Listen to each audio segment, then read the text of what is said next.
it's me.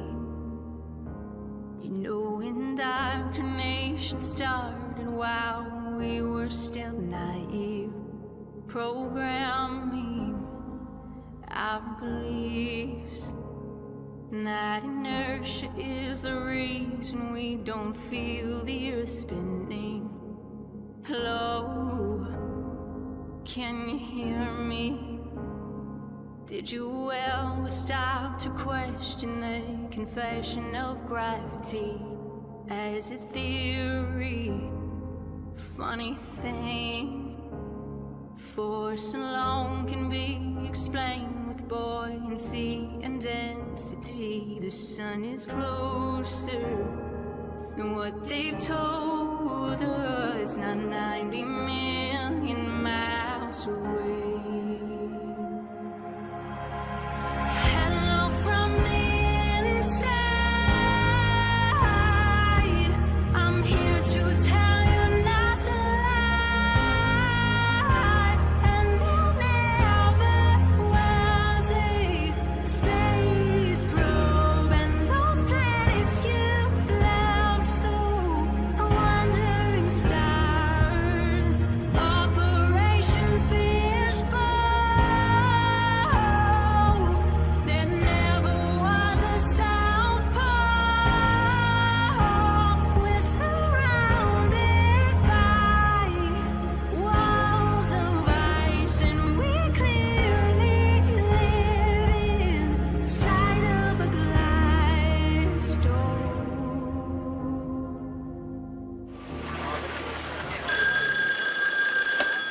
Cofield. Maintenant? D'accord.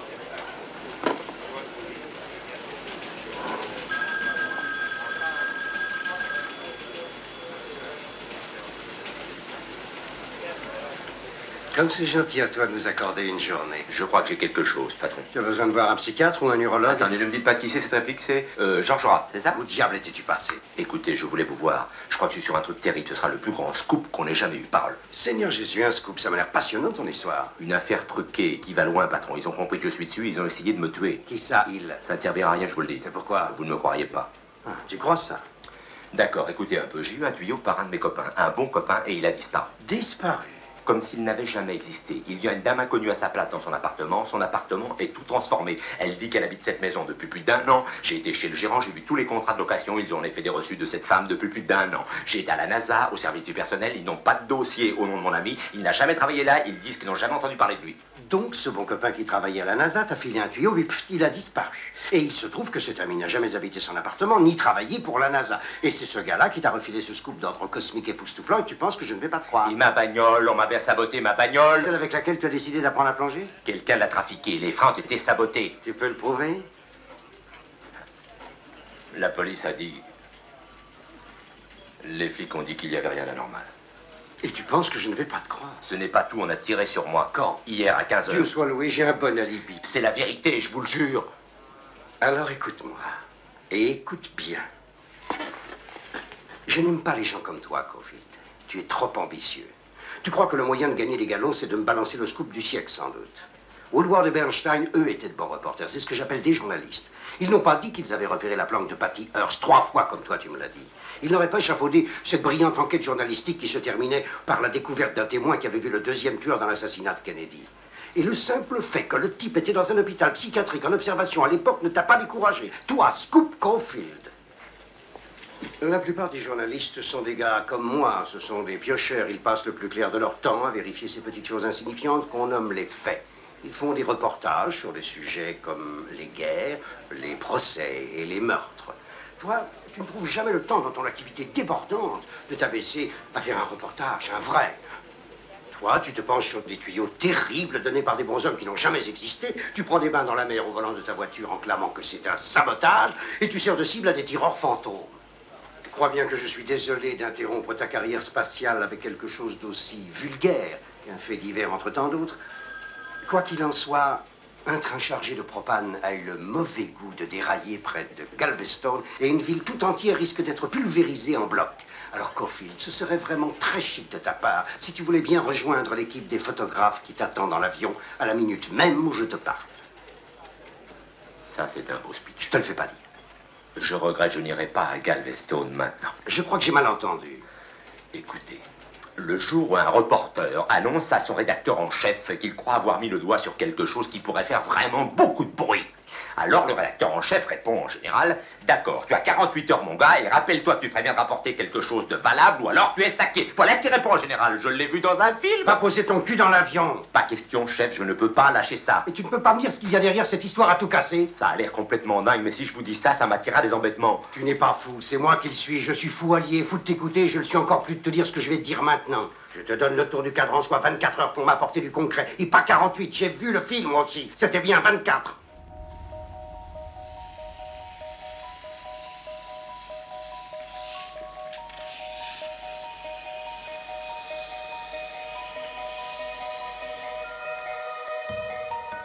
Donc la voilà, la Terre vue de l'espace. Croyez-vous que c'est un véritable enregistrement en direct? Et maintenant, est-ce que cela le rend plus crédible?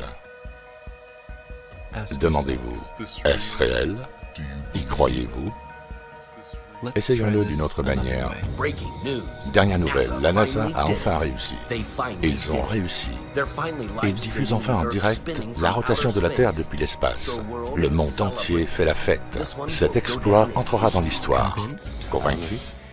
Je me considère comme une personne ordinaire et humble qui veut servir l'humanité avec ce pourquoi nous, les hommes, avons lutté depuis le début de la conscience, avec la vérité et la compréhension du monde. Ok, une chose, vous avez une théorie sur la Lune et nous espérons être en mesure d'obtenir des faits observables sur la Lune d'ici peu. Quelle est votre théorie? Eh bien, c'est maintenant plus qu'une théorie. Il y a 10 ou 11 ans, j'ai déclaré à plusieurs scientifiques que la Lune n'était pas un morceau de roche, mais qu'elle était du plasma cosmique. Les théories gravitationnelles sont dépassées et le nouveau concept du cosmos et de ses lois doit être développé. Ce fait sera finalement confirmé. J'ai fait certaines prédictions qui ont déjà été confirmées en 1958 et nous sommes maintenant proches d'une confirmation complète. Quel sera le résultat si vos théories s'avèrent être correctes? Le résultat sera profond et décisif. Car si la Lune est du plasma, aucun homme n'y atterrira jamais. Mais les Américains et les Russes pensent y faire atterrir des hommes. Eh bien, ça n'arrivera jamais.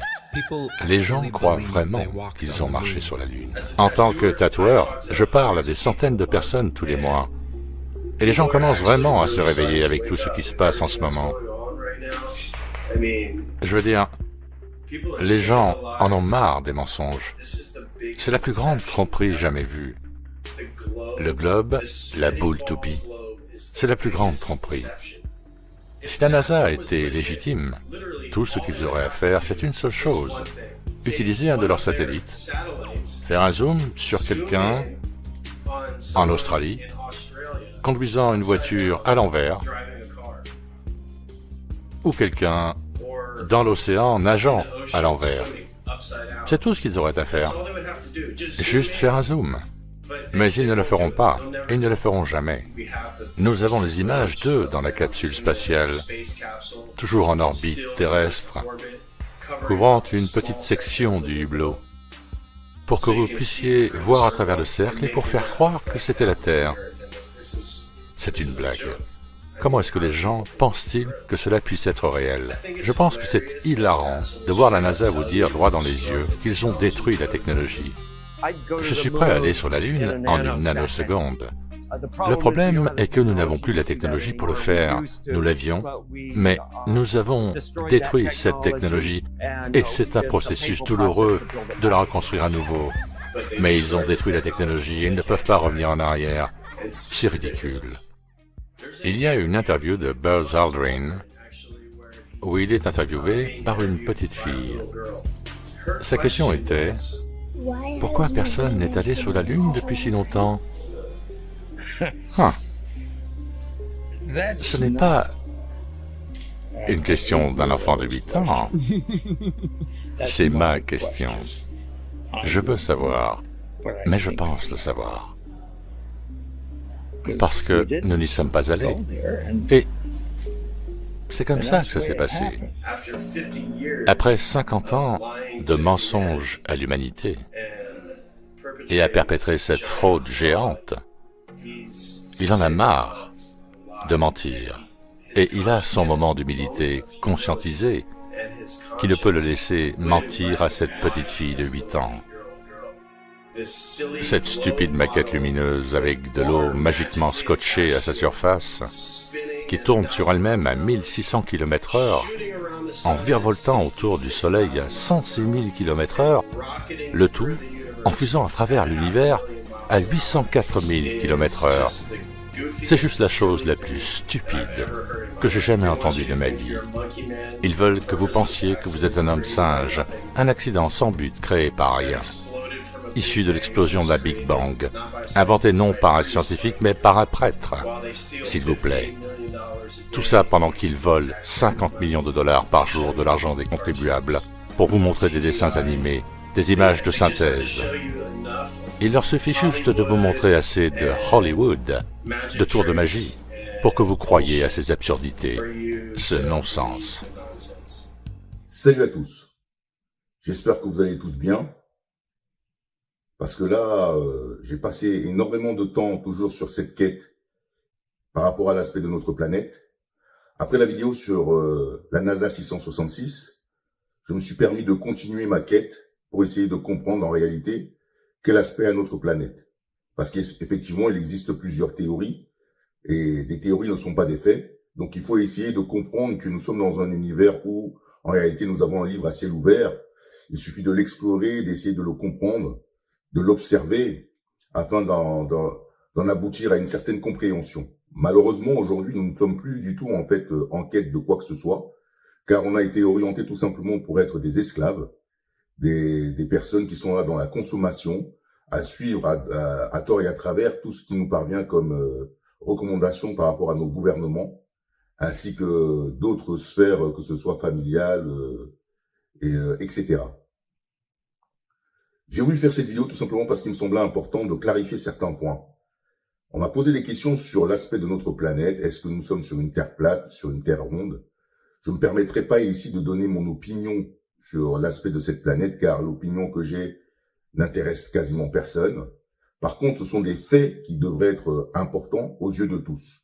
Il ne s'agit pas ici de suivre ses propres désirs ou essayer tout simplement en réalité d'apporter une réflexion sur des données aléatoires, mais se baser sur des faits que tout le monde peut observer afin d'en aboutir à une certaine compréhension. Une fois que les gens commenceront à réaliser qu'on nous a menti sur une si grande échelle, tout depuis le gouvernement jusqu'aux écoles, tout s'écroulera. Comment pouvez-vous continuer à nier cette supercherie? Ici, nous voyons l'Agence spatiale européenne dans les studios de la NASA utilisant un écran bleu avec un quadrillage. Cette technologie est utilisée depuis des décennies. Elle fonctionne mieux pour la 3D et la manipulation en direct. C'est drôle, une fois, la NASA a été prise en flagrant délit. Ils produisirent quelques vidéos insensées 8 mois plus tard, en essayant de prétendre qu'ils les utilisent toujours pour des expériences scientifiques, sachant très bien qu'il était trop tard. Pourquoi les clowns les défendent-ils? Il n'y a aucune chance de pouvoir enlever l'arrière-plan. Ces gens vous mentent dans l'espoir que vous ne ferez pas vos propres recherches. La NASA sait que la plupart des gens sont trop paresseux pour creuser dans son énorme terrier du lapin. Mais en attendant, ils adorent vous le balancer à la figure.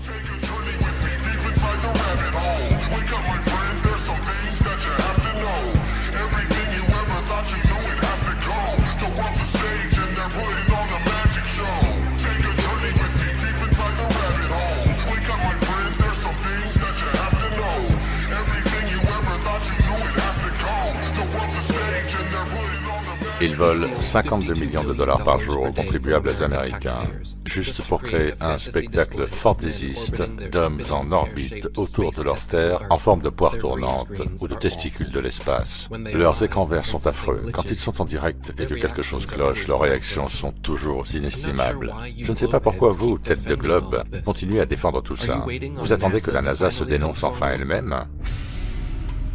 Donc quand j'ai voulu faire cette vidéo, tout ce qui m'était très important, c'était d'abord de ne pas rentrer dans les mêmes débats, de vouloir prouver que soit la Terre elle est ronde, soit la Terre elle est plate, parce que cela demande aussi une investigation de chacun.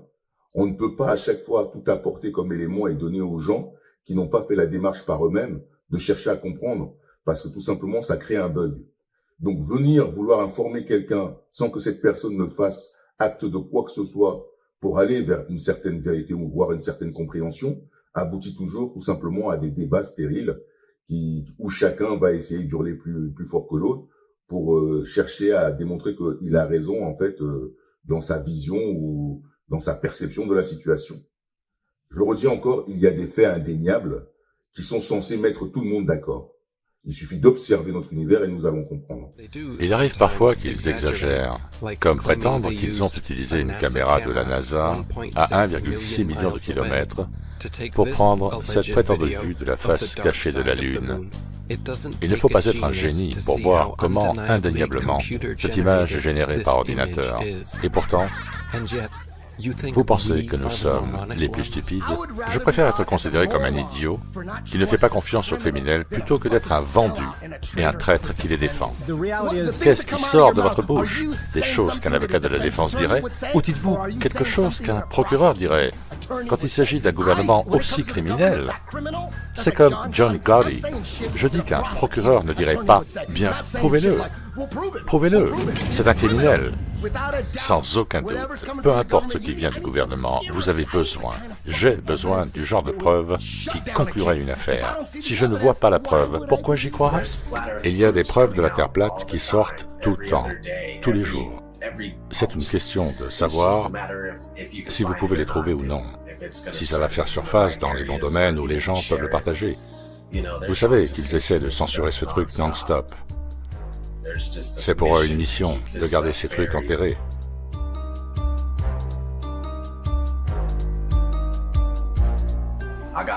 J'ai un amour fou pour tous les Flattersers, Snake. Depuis le premier jour, chacun fait sa part en travaillant et en reprenant là où il faut reprendre. Ils récupèrent, tu vois ce que je veux dire. Il n'y a rien sur la Terre plate qui ne soit pas couvert. Ils gèrent leur domaine, leur quadrant. Ils s'occupent juste des affaires du moment. Et si ce n'était pas pour vous, si ce n'était pas pour nous tous, nous n'en serions pas là où nous en sommes. Avec tous ces débordements, ils n'auraient pas si peur, ils n'essaieraient pas de le masquer, de le cacher à chaque tournant et de le bloquer partout où nous regardons. Chaque Flattersers a joué son rôle. Et nous ne serions pas là où nous en sommes si ce n'était pas pour vous. Nous ne serions pas lourdement censurés. Ils n'auraient pas peur de débattre avec nous. Ils n'essaieraient pas de nous censurer à tout bout de champ, si ce n'était pas pour vous, les hommes. Et vous, merveilleuses femmes. Exposez la Terre plate de toutes vos forces, de tout votre pouvoir, avec toute la gloire du Créateur. Quel monde merveilleux est le nôtre, si beau.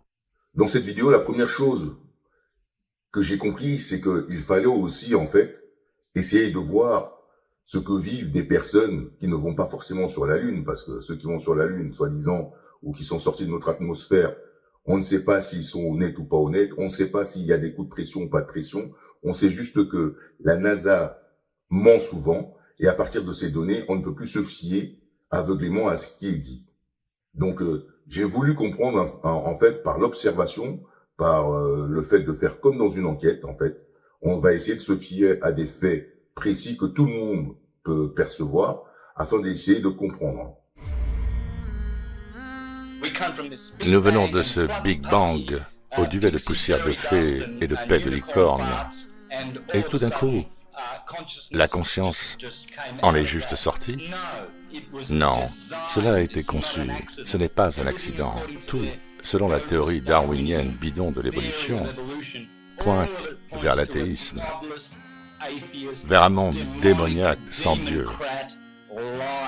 La NASA est une société, et ce sont les mêmes types de personnes qui dirigent Disney. En fait, ils sont très similaires, parce que ce qu'ils font, c'est divertir les gens, et ils n'enseignent rien. Ils ne veulent pas que les gens sachent la vérité sur le cosmos. Ils les amusent avec des images de synthèse. Chaque image que vous voyez est une image, pas une photographie. Chacune d'entre elles, dans leur ensemble, est une image générée par ordinateur. Ce ne sont pas des photographies. Tout ce que vous voyez sur Google sont des images de synthèse, CGI, pas une photographie. Et si vous ne pouvez pas voir la différence, il y a au choix deux problèmes avec vous. Soit vous êtes un attardé, soit vous êtes mentalement dérangé. Vous n'avez pas le contrôle de votre propre esprit. Votre esprit a été endoctriné. Vous avez subi un lavage de cerveau, vous avez été dupé, vous croyez encore au Père Noël et à la boule de Noël qui tourne à l'envers, que les Jésuites ont inventé en 1542. Avant 1542, tous nos ancêtres intelligents, des anciennes cultures, se seraient retournés dans leur tombe en pensant que leur progéniture ait pu stupidement, réellement penser qu'ils vivent sur un globe en rotation, devant lequel les gens se prosternent au nom d'une fausse idéologie. Nous sommes censés nous déplacer à la vitesse, intégrez bien ce chiffre, de 66 600 miles à l'heure. 666. C'est la vitesse à laquelle la Terre est en orbite.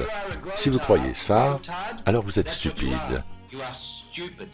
Stupide au-delà de votre imagination la plus folle. La NASA nous a dit que nous étions sur une boule.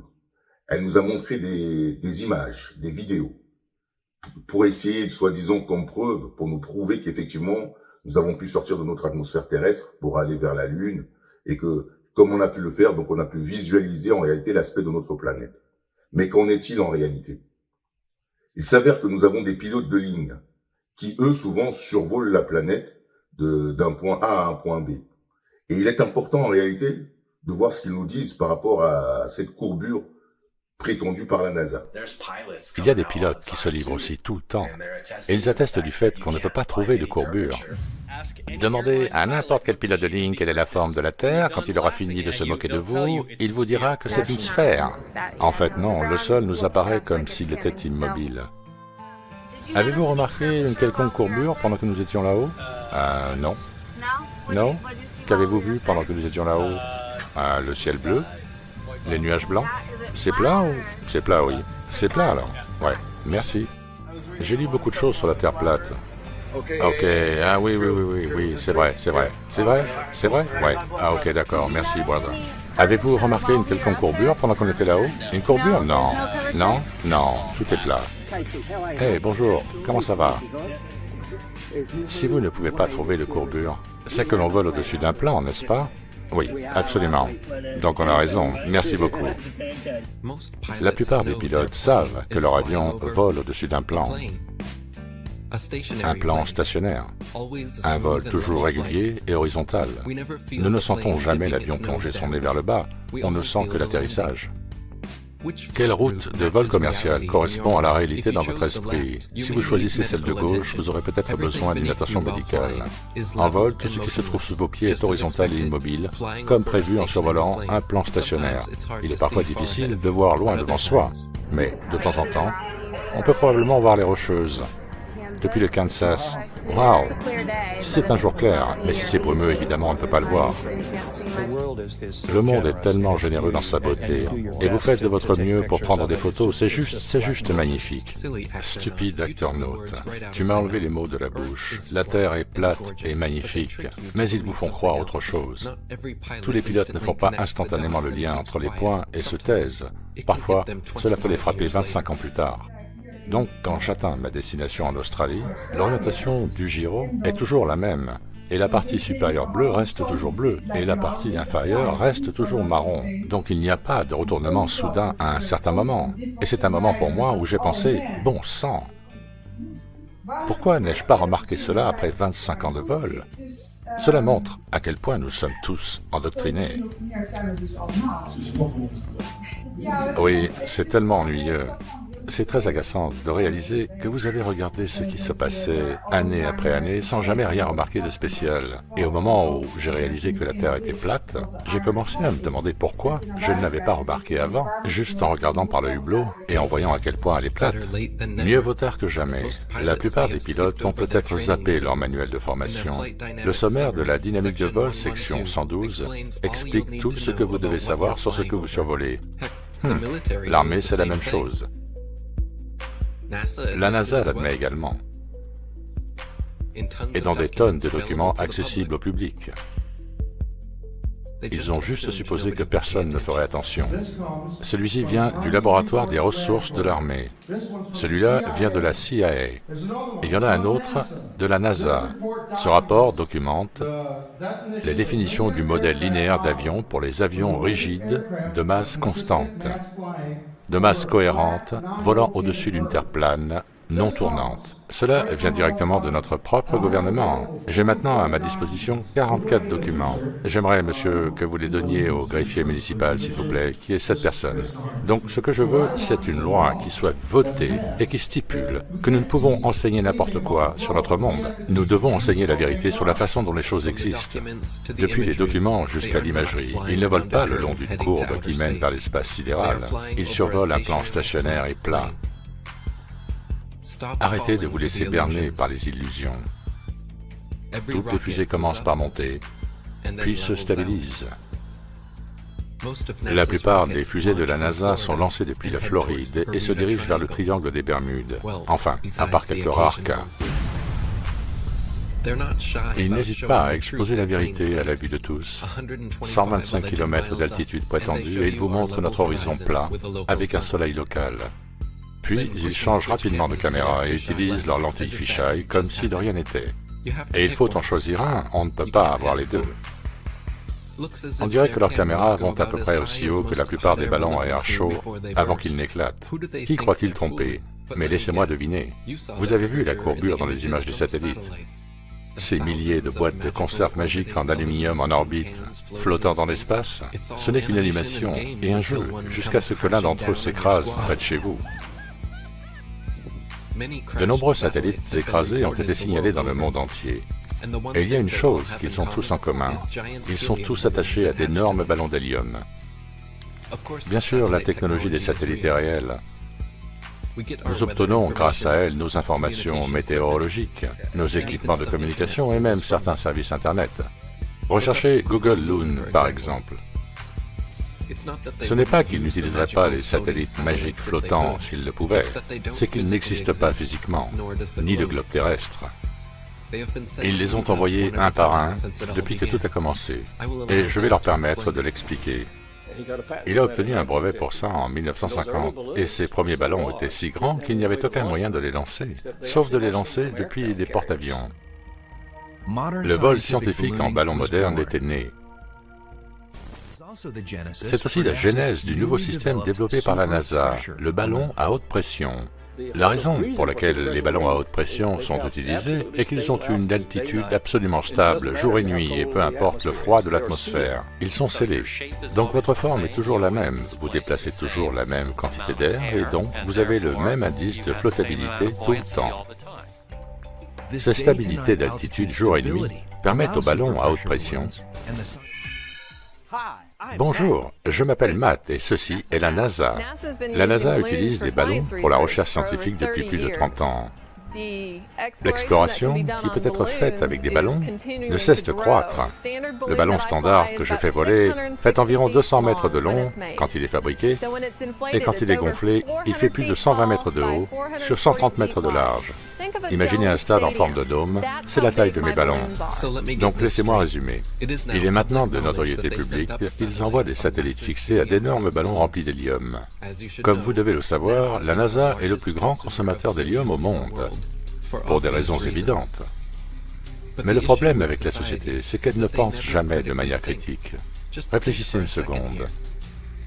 Si ceux-ci sont envoyés pour fournir au monde toutes les informations dont il a besoin, et je suis sûr que le processus entier est coûteux et difficile à accomplir. Alors s'il vous plaît, expliquez-moi ce que dans un monde plat, ces animations pathétiques représentent pour vous. Est-ce qu'elles vous rendent heureux à l'intérieur? Sont-elles si super hyper cool que vous ne pouvez pas voir l'évidence du CGI? Le fait est que tout ce que la NASA envoie en ballon plane simplement au-dessus de notre Terre immobile. C'est pourquoi ils parlent rarement des satellites en orbite et bien sûr, ils ne montrent jamais d'images. Voici quelques images d'un soir au hasard avec un homme, la Lune et son Nikon P900. Remarquez-vous quelque chose qui flotte là-haut? La seule chose qui va dans l'espace, c'est ton imagination. Oublie ça, Bart. Il y a tellement de lumière dehors que tu ne peux rien voir dans le ciel à part le satellite Fox. Un autre fait remarquable concernant les lancements de ballons de la NASA est que beaucoup sont lancés depuis l'Antarctique. Est-ce la raison pour laquelle nous ne pouvons pas voyager au-delà de certains parallèles pour assister à leur lancement de nos propres yeux? Que nous cache-t-il d'autre là-bas? Ce serait bien si quelqu'un était à nouveau autorisé à vraiment explorer l'Antarctique. Ça fait un sacré moment depuis le dernier. Salut à vous, mes jeunes amis. Notre très distingué invité pour cette soirée est l'amiral Richard E. Byrd. Je dois dire que l'amiral Byrd, notre invité ce soir, n'est pas seulement notre plus grand explorateur vivant, mais il a été une inspiration pour d'innombrables Américains. Amiral Byrd, y a-t-il encore des terres inexplorées sur cette terre qui pourraient attirer les jeunes aventuriers américains? Oui, étrangement, il y a encore dans le monde aujourd'hui une zone aussi grande que les États-Unis, qui n'a jamais été vue par un être humain. Et je pense que c'est assez étonnant qu'il puisse y avoir une zone aussi grande inexplorée. Mais plus important encore est le fait qu'il y va du futur de la nation, pour ceux qui viendront après nous ou même pendant notre existence. Car cette zone se trouve être un réservoir intact de ressources naturelles. Une fois qu'on a analysé, on se rend compte que ces personnes qui naviguent souvent, qu'ils soient dans des avions ou qui prennent souvent des bateaux ou quoi que ce soit, n'ont jamais ressenti, à travers des niveaux, qu'il existe des courbures. Au contraire, ils partent tous, en fait, d'une ligne droite, ils partent tous d'une terre plate. Donc ça veut dire qu'il y a des données probantes que tout le monde peut analyser, et non aller sur des thèses, soi-disant complotistes, ou sur, tout simplement, en fait, des théories qui ont été faites ici et là, qui n'ont pas de fondement scientifique à proprement parler. Parce que quand on parle de science, ce sont des analyses précises avec des éléments concrets que tout le monde peut évaluer, et non en réalité, en fait, des oui-dire par-ci par-là, avec le fait de devoir croire, parce que on nous a amené d'abondance d'images, de vidéos, dont nous en ignorons en réalité, en fait, la réalité. Parce qu'aujourd'hui, c'est facile de falsifier certaines images ou des vidéos pour venir nous faire croire ce qu'ils veulent nous faire croire. C'est pour ça qu'il ne faut pas oublier, dans le passé, nous avons eu en fait un héritage d'informations où il était dit « méfiez-vous de l'apparence trompeuse ». Ça veut dire qu'on ne doit pas se fier à ce qu'on nous montre ou à ce qu'on voit. On doit analyser en profondeur pour essayer d'en apercevoir les subtilités. Et c'est un fait indéniable pour pouvoir percevoir le monde tel qu'il est. Donc on parle de discernement. Sans méditation, sans réflexion, sans prise de considération de l'ensemble des éléments autour de nous, comment pouvons-nous en aboutir à un résultat probant? C'est pour ça qu'il est important de s'investir aussi par soi-même. On peut tout vous ramener sur un plateau, vous ne comprendrez rien parce que vous ne saurez pas par où nous sommes passés pour arriver, par exemple, à ce résultat. Donc c'est pour ça que on doit vous donner tous les éléments que vous pourrez analyser vous aussi afin de pouvoir comprendre. C'est pour ça que dans cette vidéo, je me suis permis de prendre les éléments les plus importants que j'ai pu percevoir à mon niveau dans les majorités de vidéos que j'ai regardées ici et là. D'ailleurs, j'en remercie le travail de toutes ces personnes qui se battent bec et ongles pour essayer en réalité de nous approcher au plus proche d'une véracité en fait transcendante. Et ceci en fait sans parti pris. Ça veut dire qu'il y a des gens qui disent peut-être que la Terre elle est ronde, il y a des gens qui disent peut-être que la Terre elle est plate.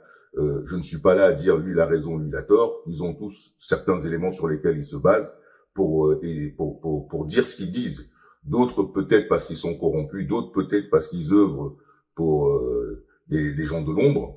Tout ceci pour dire que en réalité, chacun a le droit de percevoir ce qu'il veut, comme il veut, mais de ne pas vouloir en fait imposer ça à l'ensemble de l'humanité comme vérité, parce que la vérité, elle doit être transcendante, elle ne doit pas être à partir d'un désir ou de quelques personnes qui vont venir, parce que c'est ce qui se passe aujourd'hui. Nous avons en fait un parti pris de nos politiciens, des gens qui gouvernent ce monde, qui veulent aller vers une gouvernance mondiale, donc ils veulent détruire en réalité toutes les bases réelles des fondements de notre réalité. C'est-à-dire que nous nous retrouvions dans une confusion totale. Ainsi, nous sommes manipulables beaucoup plus facilement. Donc ceux qui ne comprennent pas l'importance de comprendre réellement sur quelle planète nous sommes, quel est l'aspect de cette planète, comment est-ce que nous sommes en train d'évoluer sur cette planète, eh ben c'est tout simplement parce que nous n'avons pas idée des conséquences. Quand je parle des phénomènes qu'il y a eu dans le passé, comme le déluge et tout autre, des inondations incroyables, ça veut dire qu'il y a des cycles de reproduction qui peuvent parvenir aujourd'hui. Donc, avant que certains cycles se reproduisent, est-ce que nous serons suffisamment conscients pour éviter l'extinction aussi de l'humanité ou de toute vie sur cette planète pour repartir sur un nouveau cycle? C'est pour ça que il est important de prendre en haute considération ce que nous sommes en train de traverser, de ne pas négliger l'importance pour la lignée, pour nos descendants, et surtout de ne pas en réalité se laisser en fait embobiner à travers les faux débats stériles sur lui il a raison, lui il a tort, tel parti politique est meilleur qu'un tel. Non, on essaie tout simplement de distraire notre attention sur une réalité que nous savons que le temps avance. Donc forcément, il y a certaines choses, certains phénomènes qui sont indéniables et qui peuvent se produire à tout moment, comme le fait de quitter cette planète, les gens qui meurent autour de nous. Donc on ne va pas forcément rester tout le temps sur ce plan. C'est pour ça qu'il est important, avant peut-être de quitter ce plan, de comprendre les subtilités et d'essayer de se rapprocher au maximum d'une certaine véracité qui peut nous permettre de percevoir un peu plus loin, parce qu'en réalité, rien ne meurt, tout se transforme. Alors, venez nous faire croire que, en vérité, nous pouvons vivre comme nous voulons, il n'y a aucune conséquence, c'est pas grave. Ça, c'est une illusion manifeste, un mensonge universel, et il faut sortir de cet état. Donc, dans cette vidéo, je me suis permis, en réalité, pour ne pas être dans les débats stériles, de prendre, en fait, les faits. La NASA nous a dit que notre globe, enfin notre planète était un globe bleu et que nous tournions sur des vitesses incroyables de 666, etc. Et je voulais justement mettre à nu le fait que, vu que certaines personnes ont cru à ce qu'a dit la NASA, si la NASA avait dit la vérité, elle ne serait pas dans des contradictions. Alors j'ai voulu ramener le fait que dans les documents déclassifiés de la NASA, on trouve effectivement que, en réalité, ils se sont basés sur une Terre plate pour pouvoir en fait concevoir les avions, les moyens de navigation de notre planète, les trains, les bateaux. Ils se sont tous basés en réalité sur une réalité qu'ils dénigrent d'un côté. La sphère, cette image tant de fois montrée à nos écrans et que personne n'a jamais vue de ses propres yeux. Mais ce modèle est-il techniquement utilisé dans le monde de l'aéronautique? Est-ce que les données d'une sphère sont prises en compte? Pour répondre à ces questions, on analysera plusieurs dossiers déclassifiés de la NASA elle-même. Et pour cela, on commencera par celui de la note technique, numéro D645 de 1961, qui montre l'étude de compensation dont les fusées non guidées ont besoin. Bien qu'elle parle de la courbe que prend la fusée à cause du vent et de la perte de vitesse, à la page 7, on dit que les données sur lesquelles ils ont travaillé sont celles d'une Terre plate et sans aucune rotation. Et ce sont ces données-là qu'ils ont introduites dans le système IBM 704.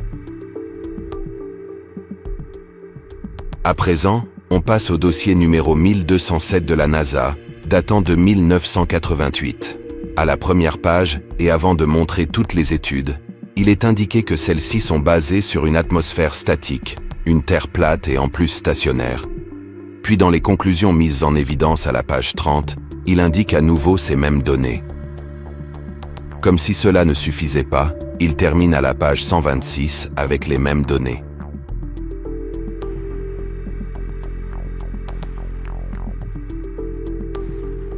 Peut-être que l'acronyme NASA, en anglais National Aeronautics and Space Administration, qui veut dire l'administration nationale de l'aéronautique et de l'espace, se réfère au fait qu'il contrôle l'espace humain sur cette Terre, et non l'espace que l'on croit être l'espace hollywoodien. Après tout, ces études tournent autour d'artefacts qui peuvent être utilisés dans des conflits, de curieuses études, entre guillemets, spatiales, et tandis qu'ils nous présentent des dessins d'une Terre sphérique, on constate que dans ces documents, ils travaillent avec les principes d'une Terre plate. Et si celle-ci est statique, ce qu'ils l'indiquent également, ça veut dire que c'est le Soleil et la Lune qui tournent logiquement autour de cette Terre.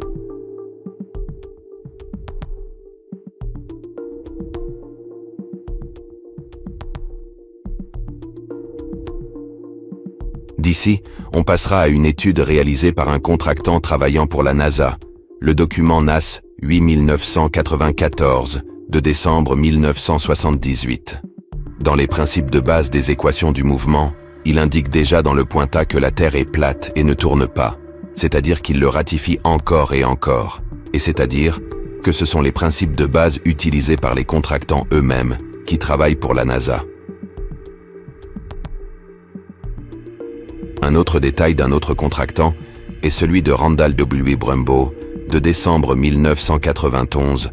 Dans ce document sous le numéro 186019, il indique une fois de plus après des centaines d'équations ce qu'on sait tous, que leurs travaux se font sur une Terre plate, qui ne tourne pas, et avec une atmosphère stationnaire.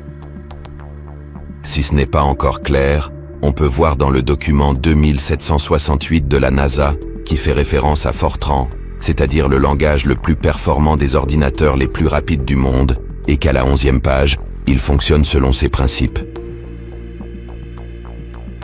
Comme c'est logique, aucune de ces entreprises n'a travaillé ces données sur une base incorrecte, et c'est encore une fois le cas, comme on peut le voir, la Terre plate est stationnaire. Il est clair que s'ils livrent de la science-fiction au grand public, ils démontrent dans leurs documents qu'ils y travaillent sur la base des principes que nos sens nous dictent. Ensuite, on passe au document TND6218, qui traite les erreurs d'une fusée sous l'influence de conditions extérieures. Là encore, la courbure n'est manifestement pas prise en compte, car à la 12e page, il nous montre à nouveau quelle est la forme de la Terre sur laquelle ils travaillent. Non seulement ils disent qu'elle est plate, mais sans jamais oublier de dire qu'elle ne tourne pas. Pouvez-vous imaginer un seul instant que ces artefacts aient pu fonctionner sur une base erronée? Et pouvez-vous imaginer l'effet domino du chaos qui aurait pu être généré? En fait, aucune de ces équations n'aurait fonctionné si elle n'avait pas été basée sur un modèle plat, dans aucun des documents qu'on a pu voir. C'est-à-dire que pour que tout fonctionne, il faut utiliser un vrai modèle. Et le vrai modèle qu'ils utilisent, c'est celui d'une Terre plate. Cette petite vidéo n'est qu'une archive de plus que j'ai ajoutée à la chaîne pour que les chercheurs de vérité puissent s'y référer en cas de besoin. Cela dit, je vous salue tous. Je remercie tous ceux qui sont arrivés jusqu'ici. Et je vous dis à la prochaine vidéo.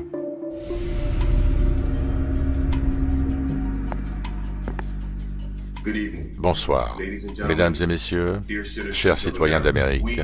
Nous, ici, à la NASA, vous avons tous menti depuis les années 60 sur nos projets, opérations et missions dans l'espace. Nous ne sommes jamais allés plus haut que l'orbite basse terrestre. Actuellement, nous ne pouvons voler qu'en orbite terrestre. C'est le plus loin où nous pouvons aller. Toutes les images que nous vous avons montrées sont des images de synthèse. Nos films sont principalement réalisés dans une installation sous-marine de flottaison. Nous avons accaparé des millions de dollars par jour pour vous montrer des dessins animés et de fausses illusions. Et nous sommes vraiment désolés. Nous allons rembourser à tous les contribuables les trillions de dollars que nous leur avons volés. Ils seront divisés de manière égale entre les citoyens d'Amérique, ainsi qu'utilisés pour la reconstruction des villes et des villages frappés par la pauvreté à travers l'Amérique. Alors que ce département est finalement arrivé à sa fin. N'est-il pas étrange que chaque documentaire sur l'espace, toutes les séries que j'ai vues, que Joe a vues, qu'on a regardé tout le temps, et j'essayais de me souvenir de tous ces trucs, l'étoile de Newton, la super hypernova, j'étais avec Joe complètement barré dans l'espace. À 150 millions de kilomètres du Soleil, au-delà de Vénus, se trouve la Terre. Ces grands océans qui forment les nuages et les courants d'air, qui réchauffent et irriguent la planète. Je pensais que j'étais meilleur que beaucoup de gens, parce que j'en savais tellement sur l'espace. Et de temps en temps, je regardais tout ça et je me demandais, quoi? C'est des dessins animés. Et de temps en temps, je me disais à moi-même, c'est bizarre qu'on ne voit aucune vraie image de l'espace. Tout est en image de synthèse. Tous les DVD sur l'espace sont en image de synthèse. Il n'y a rien de réel. Et tout le monde regarde ça et y croit. La narration n'est qu'une programmation de ce qui est au-dessus de nous et ce sur quoi nous sommes, on nous ment. N'avons-nous pas un Hubble? Pourquoi ne pas le pointer vers la Terre pour avoir des photos géniales de là où on vit? Toutes les photos et images de l'espace sont des images de synthèse. Aucune d'entre elles n'est réelle. Et nous n'avons même pas encore dépassé ce stade. Qu'est-ce que tu me dis? Tu me dis que ce n'est pas grave, qu'on peut passer outre, qu'ils admettent qu'elles sont toutes en images de synthèse, sauf une, en 1972, qui est fausse, en plus. Ils ont une photo, et ils disent que l'une d'entre elles est réelle, celle de 1972, et toutes les autres sont des images de synthèse. Et où sont ces satanées photos de la Terre depuis l'espace? Je veux voir une photo, je veux en voir des dizaines de milliers. Je veux voir le soleil par-ci et la lune par-là. Les gens devraient avoir des posters partout dans le monde. Les gens devraient encadrer ces images épiques de la Terre vue de l'espace avec la lune par ici et le soleil par-là et toutes les planètes. Il n'y en a aucune. Littéralement, zéro. Lorsqu'il s'agit de concevoir en réalité des appareils pour, par exemple, survoler la planète, ils ne se basent pas sur un globe. Il se base sur une terre plate. Et donc, il y a une contradiction que je voulais mettre ici à nu pour ceux qui se sont ancrés à croire, sans savoir, que soi-disant la planète elle est ronde, ou ceux même qui se battent aussi à dire non, elle est plate. Il faut des arguments, mais des arguments basés sur des faits vérifiables. Lorsqu'on dit qu'il y a une courbure, si d'une distance A à une distance B, nous devrions mettre des points, nous pourrions savoir que lorsque le point A par rapport au point B et que nous sommes en train d'analyser, nous pourrions pas voir le point B du point A. Mais si du point A on peut voir le point B, comment peut-on mettre ça de côté sous prétexte que la NASA a dit que nous sommes sur une terre ronde? En parlant d'horizon, un type a filmé une montagne qu'il survolait au Texas. Et il a utilisé sa caméra pour filmer cette montagne. Et cette montagne était supposée être cachée par 35 miles de courbure, considérant la circonférence actuelle de la Terre que l'on nous donne. Et elle se tient là, juste là. Elle n'est pas cachée par 56 km de courbure. C'est complètement fou. Dès que les partisans de la Terre plate ont découvert le P900, fabriqué par Nikon, avec lequel ils peuvent zoomer jusqu'à 80 fois, je pense, il s'est passé ceci. Tu peux voir un bateau disparaître à l'œil nu. Et ça, c'était une preuve en soi, c'était une preuve de la courbure terrestre. Mais maintenant, vous pouvez voir un bateau disparaître à l'œil nu, et ensuite, vous pouvez sortir cet appareil et vous pouvez zoomer sur le bateau que vous venez de voir disparaître. Et vous pouvez le ramener en pleine vue, parfaitement visible. C'est fou. Il n'y a pas de trucage de caméra, il n'y a pas d'illusion, rien de tout ça. C'est juste un retour parfait, en pleine vue. C'est ça que j'ai voulu dire, c'est-à-dire que nous ne restons pas dans un conditionnement aveugle et ahurissant, parce que malgré les faits qui démontrent que nous sommes sur une terre plate par rapport en fait à des témoignages ici et là des navigants, comme des gens qui survolent la planète à travers des avions, comment ne pas tenir cela en compte? La NASA elle-même, dans ses documents déclassifiés, dit que nous sommes sur une terre plate. Donc entre ce qu'elle dit dans les documents déclassifiés et entre ce qu'elle nous projette à travers en fait les médias mainstream et toute cette arnaque aujourd'hui qui commence à tomber, c'est-à-dire on sait que ce sont des menteurs et que chaque fois que nous nous approchons de la vérité, ils ont des fact-checkers qui sont là pour censurer la vérité, nous faisant croire que ce sont des vérificateurs d'informations, alors qu'en réalité ce sont des falsificateurs d'informations pour nous empêcher simplement en fait d'être lucides et d'être dans la réalité. Nous sommes dans une illusion manifeste. Les soi-disant connaissances scientifiques ne sont que des idéologies, des théories qui sont basées sur en réalité une folie manifeste des démons de cette planète. Et pour pouvoir sortir de cela, c'est pour ça qu'on doit faire tomber le voile. Il y a un voile qui pèse devant les regards. Ce voile ne pourra tomber que lorsque tout le monde, une grosse partie de l'humanité, prendra conscience du pouvoir qui nous a été octroyé. Nous sommes dotés d'une conscience. Et il est difficile de leurrer une personne, en fait, qui va se baser sur cette conscience pour regarder le monde. Et donc vous me dites que la gravité est assez forte pour retenir les océans tout en combattant l'inertie de la rotation. Donc la gravité retient les océans. L'inertie essaye de les tirer, de les faire s'envoler. Les gratte-ciels s'échapperaient de la Terre, mais cette gravité les retient. Elle est si forte qu'elle les retient. Mais elle ne peut pas retenir un ballon d'hélium. Les choses qui sont moins denses montent. Les choses qui sont plus denses descendent. Ça n'a rien à voir avec la gravité. Où est la gravité avec les papillons? On pourrait penser que si la gravité est si forte qu'elle retient les gratte-ciel vers le bas, nous serions aplatis sur le sol. La gravité existe tout au long du chemin jusqu'à la Lune et au-delà. On s'est sacrément foutu de nous. Bien avant que la théorie de la gravité ne soit une lueur dans l'imagination de Newton, La physique naturelle de la densité et de la flottabilité expliquait déjà parfaitement pourquoi les pommes tombent. Les objets tombent en fonction de leur densité relative au milieu qui les entoure. Les pommes tombent parce qu'elles sont plus denses que l'air, alors que les ballons à hélium s'élèvent car ils sont plus légers que celui-ci. Pas besoin de gravité. C'est pourquoi les gouttes de pluie tombent dans l'air et que les bulles d'air s'élèvent dans l'eau. Chaque élément cherche sa densité relative et s'élève ou tombe, jusqu'à se stabiliser en conséquence. C'est pourquoi un minuscule caillou coule au fond de l'océan, mais que les gigantesques bateaux de croisière et les porte-avions restent à flot à la surface.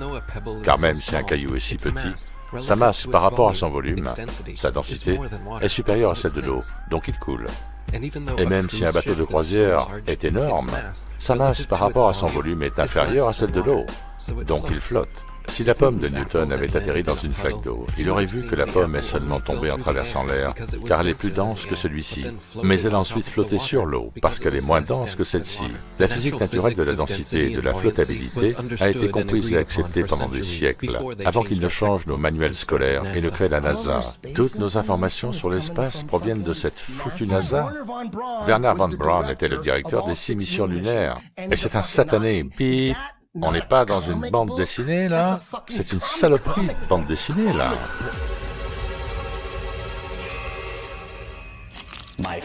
Mes chers membres, je suis désolé de vous dire que je vous quitte. Je vous quitte pour rejoindre l'élite Opération Paperclip aux États-Unis d'Amérique. Tout ce que veut mon peuple en Allemagne est la liberté et la paix. Nous voulons vous accueillir aux USA. Nous devons détourner leur attention. Je vais me faire un paquet de fric. C'est fou de laver le cerveau d'une nation.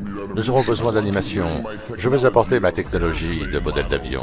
Je veux travailler avec le monde. Je veux rencontrer les meilleures personnes. Il faut que l'endoctrinement commence. Si les gens croient qu'un avion peut aller sur la Lune, nous pourrions être en mesure de le faire. Pour laver le cerveau d'une nation, je vais avoir besoin d'aide. Bon sang, qui a embauché ces gars-là? Ces gars ne peuvent même pas jouer la comédie. Mettez tout ça dans un avion, un hublot sombre. Vous enregistrez juste la Terre depuis un hublot sombre. Les gens tomberont dans le panneau. Les gens tomberont dans le panneau.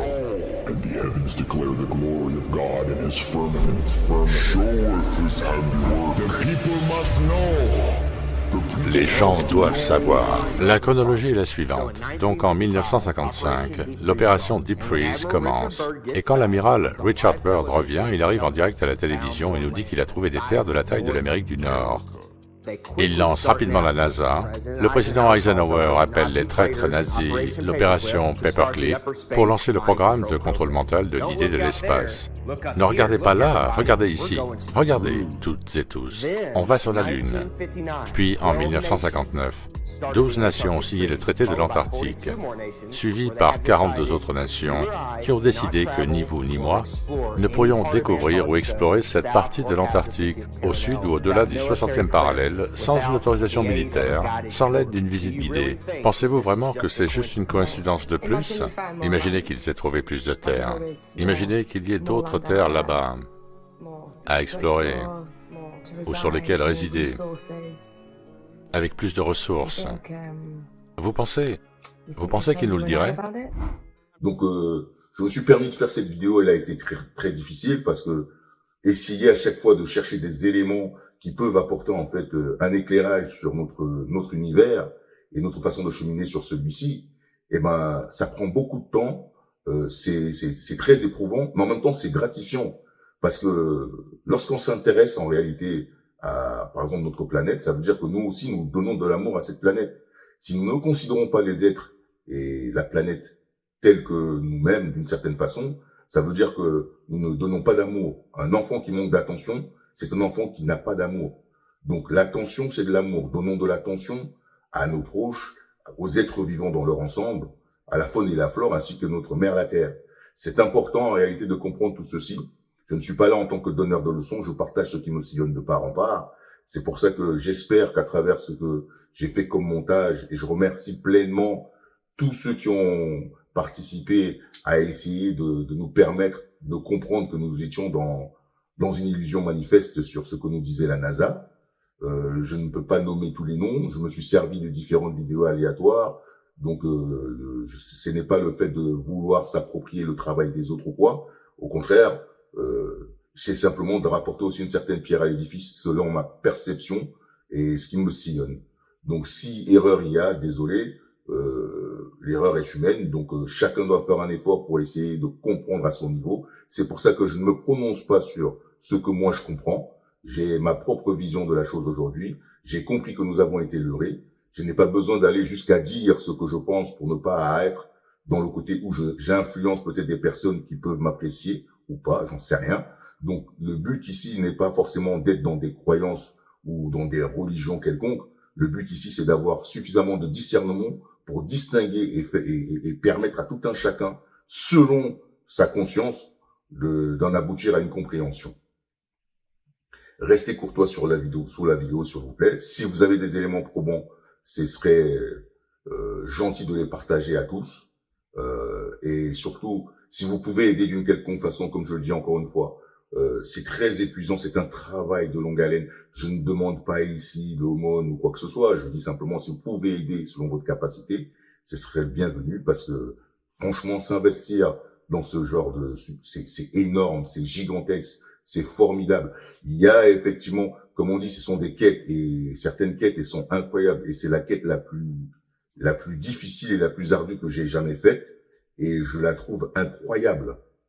J'espère avoir été suffisamment clair dans mes propos. J'espère ne pas avoir choqué certains parce que je sais qu'il y a des gens qui sont dans des croyances et que lorsque quelque chose vient à gratter un peu sur leurs croyances, voilà qu'ils vont s'émouvoir et voilà qu'ils vont partir dans tous les sens. Je le dis encore une fois, croire n'est pas savoir. Croire n'est pas être conscient. Croire n'est pas avoir la foi. Il faut en réalité des étapes. Et dans certaines étapes, ça passe par des prises de conscience, par une compréhension, pour en aboutir à travers certains faits, à une réalité transcendante où il n'y a plus aucun doute. Le doute, c'est dans l'ignorance, dans la méconnaissance, l'incompréhension. C'est pour ça qu'il faut ôter toutes ces, j'appellerais ça, tous ces voiles, afin tout simplement de percevoir ce qu'il y est. Pas ce qu'on désire, pas ce qu'on nous dit, mais ce qu'il en est réellement. Est-ce que nous sommes sur une planète qui est plutôt une terre ronde ou une terre plate? Est-ce que les océans tiennent sur une boule ronde ou est-ce qu'elles tiennent sur une terre plate? Que veut dire le niveau? Et il y a d'autres sujets, bien sûr, qui peuvent rentrer en compte, comme la gravité et toutes ces choses-là, parce qu'on se rendra compte que, soi-disant, la gravité, comme nous l'ont vendu, ce n'est pas exact non plus. C'est d'autres sujets qu'on peut essayer de percevoir, d'agrandir, afin d'aboutir à une certaine compréhension. Donc, je ne voulais pas tout mélanger en même temps, mais c'est tellement incroyable que c'est difficile de faire la part des choses et de rester lucide sur la manière de transmettre en réalité les informations qui nous parviennent.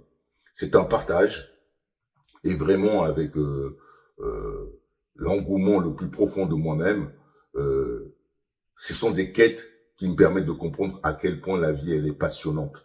Parce qu'en réalité, quand on rentre dans ce genre de quête, on ne peut pas s'ennuyer. On n'a pas le temps d'aller dans des débats stériles, de se battre à droite à gauche. Il y a tellement à faire dans l'observation, dans des prises de conscience, dans la méditation et dans le fait tout simplement d'essayer en fait d'élargir notre perception à travers pas forcément des croyances ou quoi que ce soit, mais réellement, je dirais, je pourrais dire réellement à travers la spiritualité.